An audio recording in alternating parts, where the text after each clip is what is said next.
Hey guys, sorry about that. I forgot to add myself to the stream. But welcome into another edition of Make Every Second Count Live. I'm your host, Jeff Marconette Jr., award-winning international Make Every Second Count speaker. And I am very honored to have this show each and every Tuesday at 7 p.m., where I try to help people deal with what they're dealing with by showing you that each and every person out there, no matter what they show you on social media, is going through something. And if you see these people at times, some of these people are always happy and always doing everything right in their life, and it's not like that. I want to show you that because people go through things in life. But here on the show, we'd like you to ask as many questions as you would and like this video, share this video out because it will help somebody, I promise you. But tonight I have a wonderful guest and Miss Jessica Dugas, and I'm supposed to say, yo, yo, yo, it's Jessica, yo. All right, so I'm going to bring her up. Hey, Jeff, good to be here. I did it. You did it. I'm so happy. Yeah. So if you would like to introduce yourself, and I am going to be sharing this video out with some people so I can get some more people in here to watch. Absolutely. So, hi, everybody. And thank you, Jeff, for having me here today. My name is Jessica Dugas. I am an intuitive mentor and inspirational entertainer and the creator, producer, and host of the Breakthrough Show Network that includes lots of amazing shows, including the Breakthrough Show, which I know someone also on this screen right now who was on that show, who was an amazing guest. Jeff might be his name. And it's really, the show focuses on the power of storytelling through inspirational stories and entertainment. And it's just been an amazing experience. I'm also an international best-selling author. And when in my spare time, I am a wife and a mom of 6 children. I hope you were sitting down for that, and it's a fun time. So that's what I do. And I currently live in Alabama, but I'm from New England. So a little bit of a fish out of water down here, so to speak. But let's see what else. Why do I do what I do?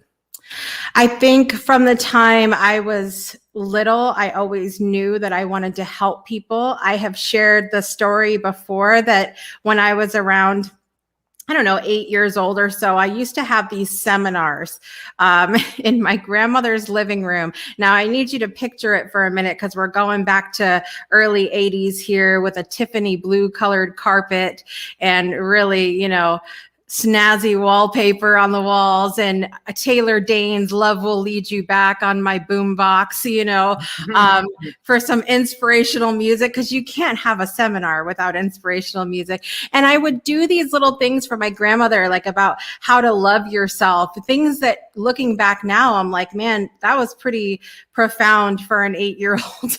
But through the years, I've always been kind of squirrely and not super focused, interested in a lot of different things. And I just knew I wanted to help people. And when I told my story, about my brother's passing 11 years ago, it was, Donnell, it inspired me and really had me learn the power of storytelling and how important that is. And I just knew that telling stories and creating the space to do it was what I needed to do forever and ever. That is really fascinating, and I wish I could have seen your little seminars that you put on for your grandma, because that would have been funny, I guarantee it. And that would have truly been educational, because I don't care what you say, kids just know things. And they might not know that they know things, and adults aren't really going to admit that they know things. but they really know things, and they can be so happy, so enthused by something. Just like I'm not trying to start anything here, but kids are happy to wear masks, and they're excited because they get to be with friends, and they're wearing a mask, but they're not paying any attention to the mask. You see, I think adults have a lot of problems that try to rub off on the kids, and it's not the kids' fault. And I don't know. That's just my rant there for a minute. But I would like to say hi to my dad, who is watching from across the street. And then hi to Marilyn Bolton, who is watching from Indiana. Then hi to Sarah. Hi to Nicole. Hi to Brittany. Hi to the other Marilyn. And yeah, I just hope you guys enjoyed this episode, and make sure you share it out, because I know it's going to be a great one, because Jessica is one phenomenal guest. I appreciate that, Jeff. Yeah, so I know you were telling me something about almost giving up on yourself. Yeah, I mean, that's happened a few times. I can remember the first physical time I tried to give up on myself was in high school, and I attempted suicide 3 times during my high school years. And I think a lot of it, going back to what I was sharing about everything I do and really wanting to help people, I didn't have a lot of direction then. Again, I was very kind of all over the place and wanting to do lots of different things. And then I was also really seeking a lot of external validation for the things that I would do. And if I would do a concert and someone didn't, I grew up singing and writing music and doing choir and band and all of that. And when I would do a concert and someone would come up to me afterwards and say, like, that was amazing, that would fuel me for a long time. But you get used to that of wanting that kind of external people to say, hey, you've done a great job, or you're helpful, or you were amazing. And but I couldn't find that within myself, I don't think. And giving myself that sort of motivational speech, if you will, of, hey, you are making a difference, you are doing a great job. And as you get older, we're not coddled as much when we get older as we are when we're younger. I joke with my mom all the time about how, like, my dad and my mom will call, like, what do the kids want for Christmas? And I'm like, well, what about what I want for Christmas? Just to make a kind of funny joke out of that. But, as you get older, it's like the grandkids matter, the younger people matter. And you have to, if you don't have that grounding from the time you're younger of going, I matter, I'm important, without the need for that external validation, it can be challenging to try to grasp that as you get older. And I think that it continued for me into what was an abusive first marriage and into having children. And I was hurt. I was hurting inside, and for not really any reason why, but it just wasn't something that it was something I needed to connect with within me. And it wasn't until I mentioned my brother passing away 11 years ago that I looked at myself. He was 24 years old, and it was just a shock. And I said, what are you doing with your life? What are you doing with your life? And why are you so miserable? And I had to really start on this journey of learning to love myself and give myself the validation that I know I deserve, and stop looking for it externally all the time. Yeah, I need to say hi to Sakoni Prince, who just joined, who's watching us from Mobile, Alabama. But All right, so I bet that's one job that you are so happy that you failed at. Which job is that? Trying to kill yourself. Yeah, I'm glad about that. There's 6 amazing little people on this planet because I didn't. I have an amazing marriage now to my husband Philip that I wouldn't have had otherwise, and I wouldn't have had Jeff Marconette Jr. on the Breakthrough Show either. Yeah, woohoo!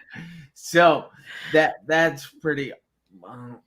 That's not awesome, but that's really cool that you went through that and you came out the other side and you realized that there was more to life than what you were experiencing at one time, that you have all these things that you were so thankful for and so grateful for, and you love each and every one of those things, and that's just amazing. And unfortunately, I tell people all the time that there's a light at the end of every tunnel. You might not be able to see it, but it's there, I promise you. And you're just going to have to go through this and learn the lessons through this, or as they say, grow through this and learn those lessons and come out the other side stronger, because you're going to love life even more once you have gone through something that tries to hold you back. Right. So, all right. Do you have any tips for other people that are going through something similar at the moment? Like, should they talk to themselves? I mean, they don't want to come off as like schizophrenic or anything, but should they talk to themselves? Yes, and I mean, talk to themselves, but also, I think it's really important for us to really connect with what brings us joy every single day. A couple years ago, when I started having some pretty severe health concerns, I woke up one day in just tears, and because I was scrolling through Facebook and I saw, I've got over 1,000 friends on my friends list, and I had maybe talked to 2 of them recently. And I said, this is horrible. Like, I don't connect with any of these people. I'm not doing the things that bring me joy every day. I'm spending every moment like worried that something's going to happen to me. And it's funny how that time went from trying to take my life to pleading that God, please don't let this be my last moment here, because now I've got this purpose and something to do. Right. But in these tears, I just said, I am not going to do anything that doesn't bring me joy anymore. Just not going to do it. And it seems kind of funny to some people because they're going, well, we've got to do the dishes, Jessica, and that doesn't bring me joy, or we've got to pay the bills. And I know about the dishes, people. I have a house of 8 people. Okay. I don't like to do the dishes either, but that's where you can still find joy if you choose to see it, because you might find the joy in, man, the dishes are dirty because I got to eat dinner tonight. Or the dishes are dirty because I've got these kids. They might not be doing dishes, but damn, they're cute. You can find the joy. You can put on some music and dance while you're doing the dishes. You can, there's all these ways that you can do even the things that we have to do as adults that don't necessarily bring us joy to bring us joy. When I had COVID 2 months ago, something that was incredible and brought me joy was that my friend Rory Kelly, who was also a guest on the Breakthrough Show this last season, is an amazing singer. And she came out with her album on vinyl. Now, I love records. I have my record player in the other room. I love listening to music on vinyl. And now I said, I have a friend whose record's on vinyl, and she sent me stuff in the mail, and she sent me a pin. Can I swear on this show, Jeff? I forgot to ask you. Whatever. Okay. The pin is a lyric from one of her songs and it says, "You can't keep this fucker down." Okay. 103 fever, hanging off of my couch, all pathetic like, put this pin on and was laying on my couch, just pathetic, singing the lyrics to these songs with this "you can't keep this fucker down" pin on. I'm telling you. But it was, I couldn't breathe. My oxygen was horrible. I had a fever of 103, but I found something to bring me joy in the moment. And when you find that joy within yourself, you start to begin to connect with the things that you're passionate about. And you don't need anybody else to tell you you're amazing, you're wonderful, you're fabulous, good things are going to happen to you, because you start to believe it yourself because you're in that vibration of goodness. Yes, that is wonderful advice that people need to realize that I do every day. I have my set of affirmations which my affirmations aren't like everybody else's. They're a little different. I just say I am and have words behind them. I don't have the affirmations like a lot of people like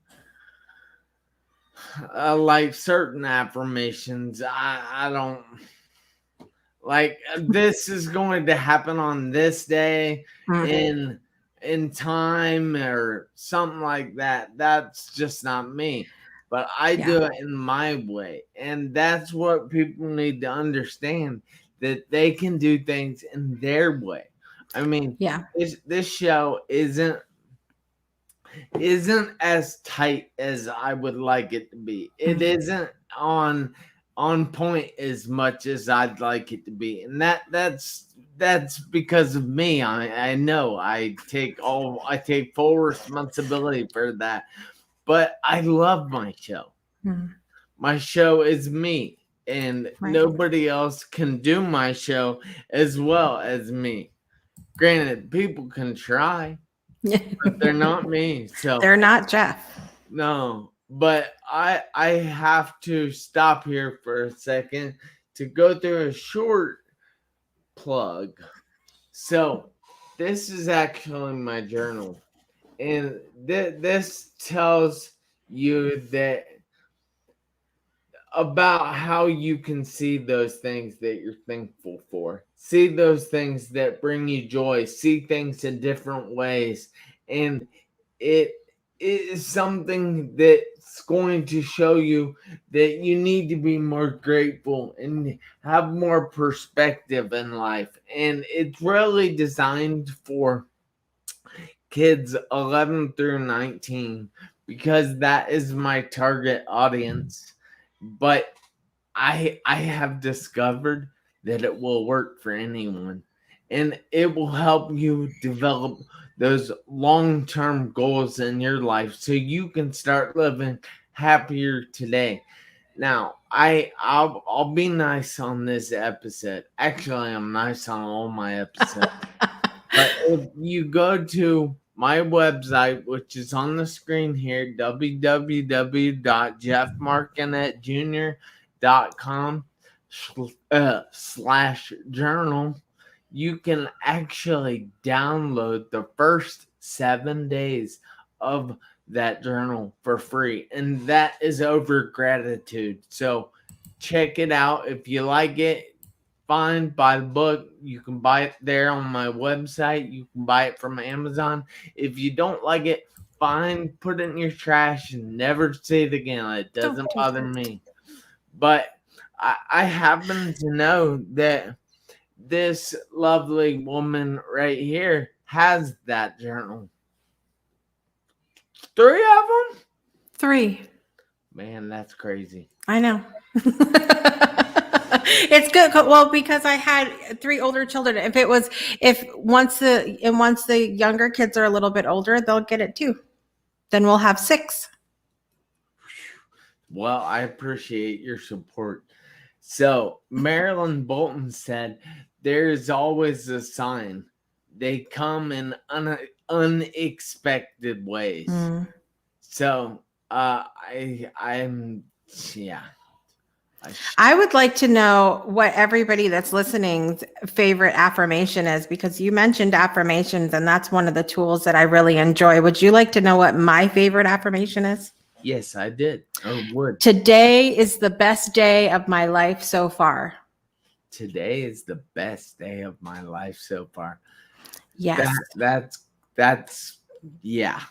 Because you're exclaiming that no matter what, today's going to be the best day, but it's only the best day so far. It leaves open the expectation that you will have even better days to come. Yeah. Now, I actually post on Facebook every single morning that I am so grateful to be given today, and I will make it a great day.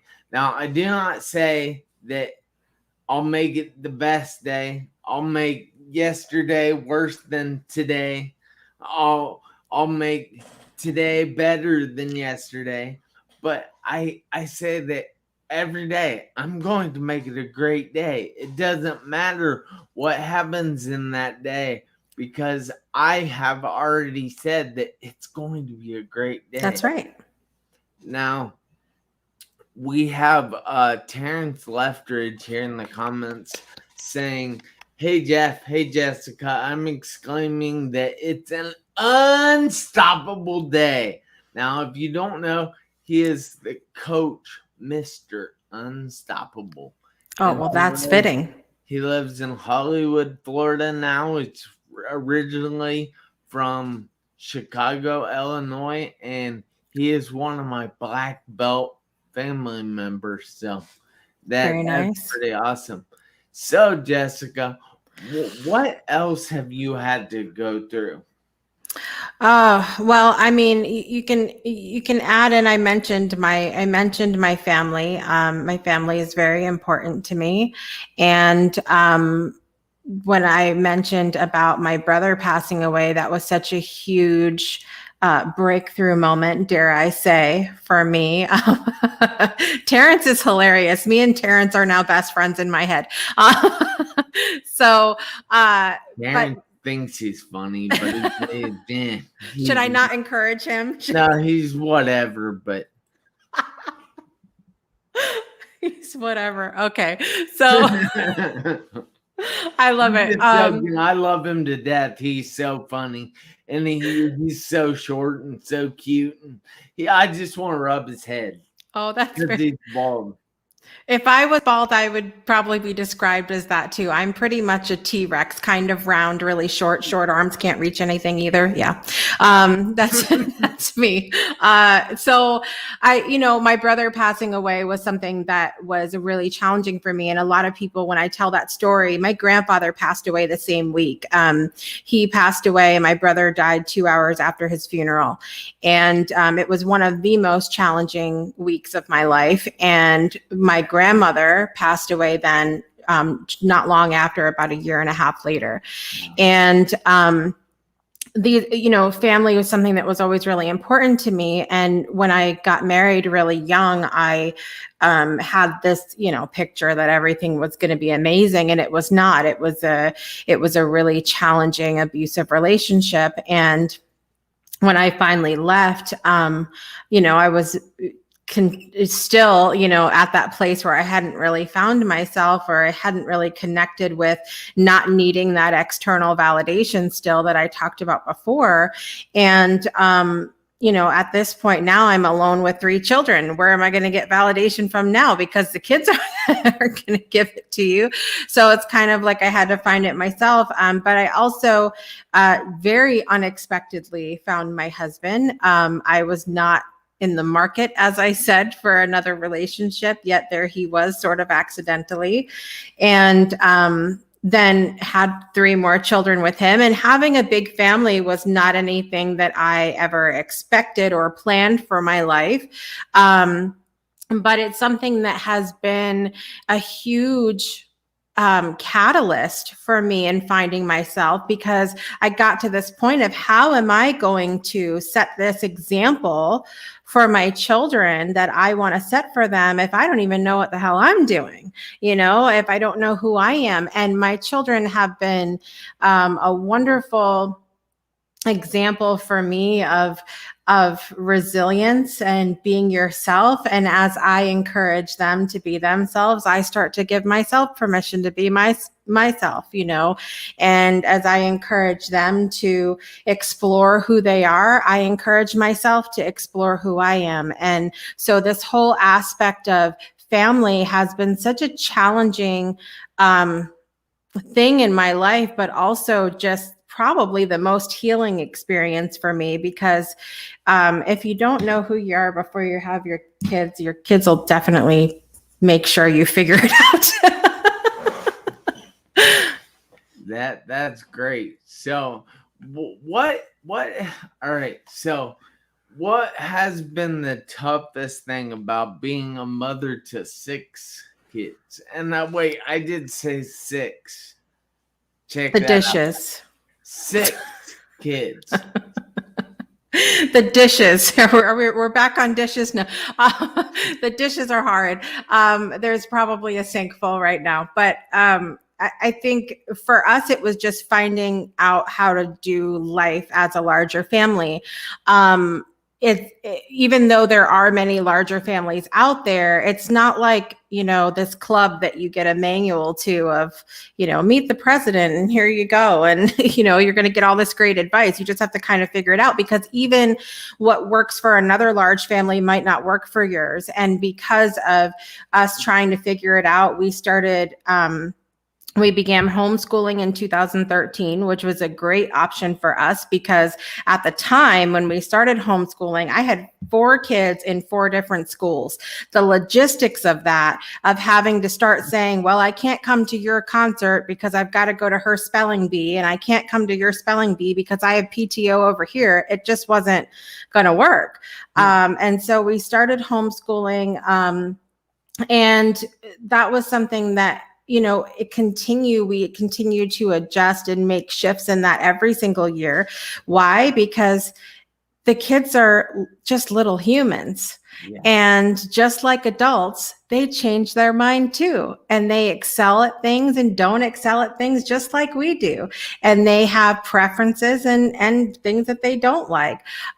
So giving, really becoming this sort of flexible family is something that has been huge for us to navigate the challenges of every day of how are we going to get to everything we need to do.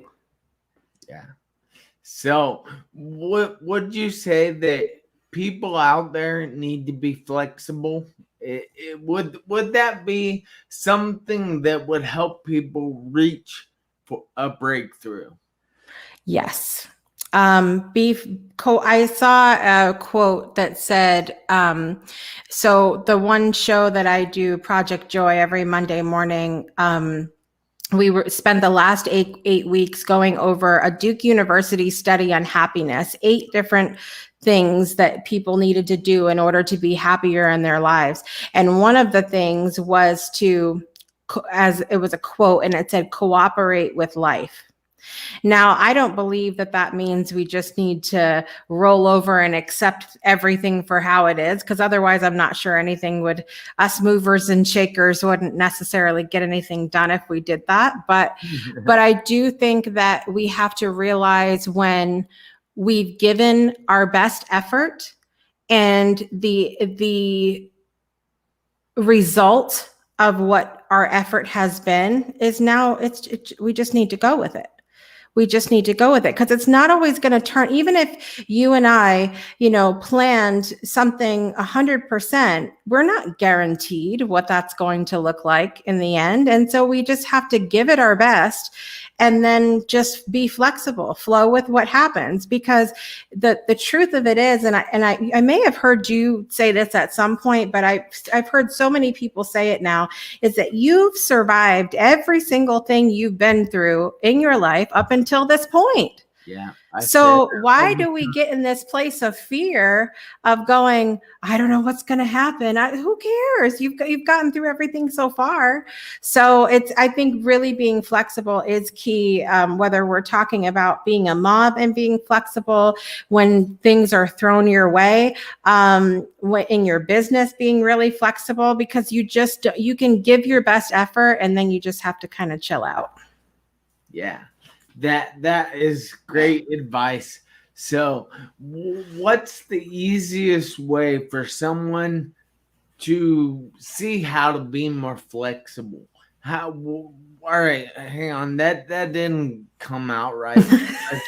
You might tell them to do yoga. You can do yoga's great. Yeah. No, what's the best way for someone to see how they could do something differently to lighten their load, or, as you say, be more flexible? I think if we're talking about, just things we do every day, we tend to be very stressed out humans.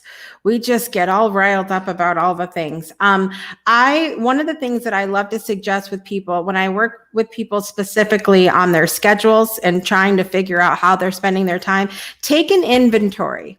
I know this is a little bit of an annoying, but look, you've got a notepad app you're not using on your phone anyway, so just use that.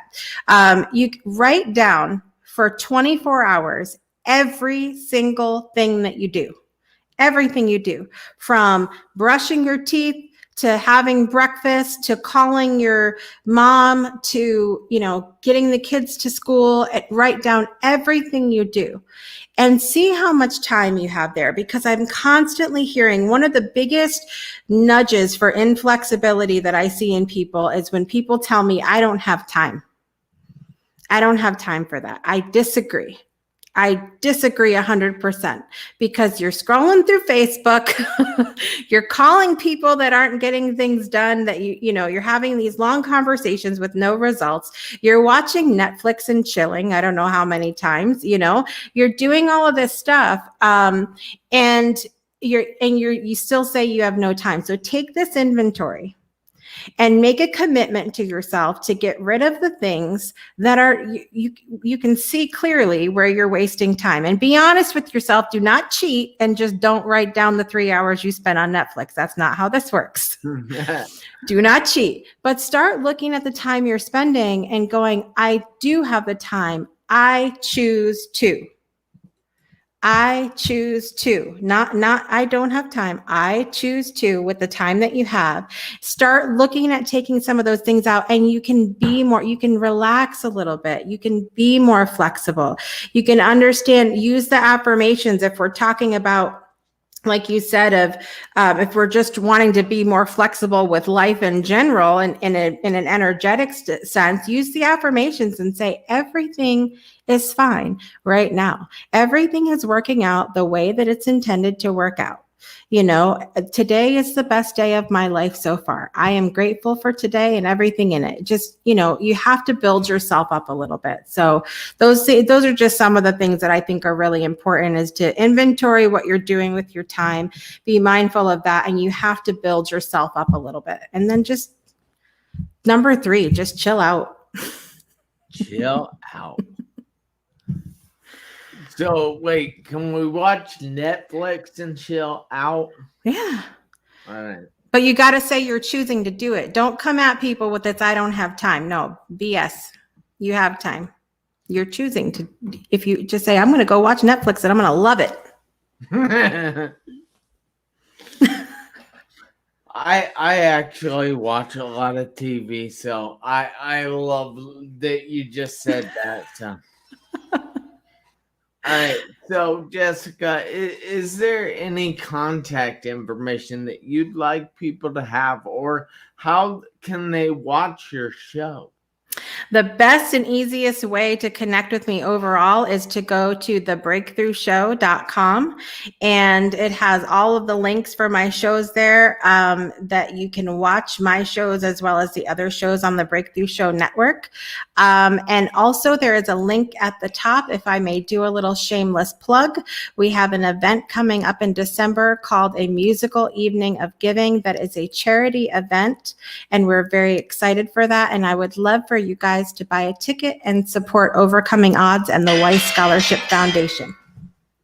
Was that right? That is it. What song was that? I have no idea, but my phone just started going off even though it's shut off. I love the magic of that. Yeah, that's strange. All right, but thank you so much.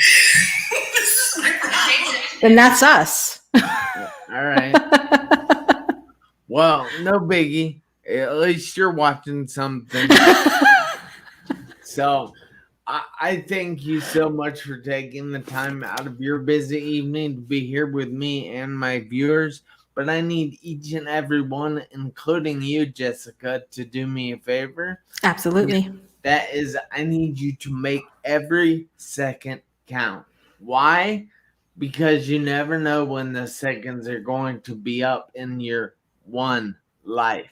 Hey, I'll see you guys next Tuesday, 7 p.m. Eastern Time. And until then, make every second count.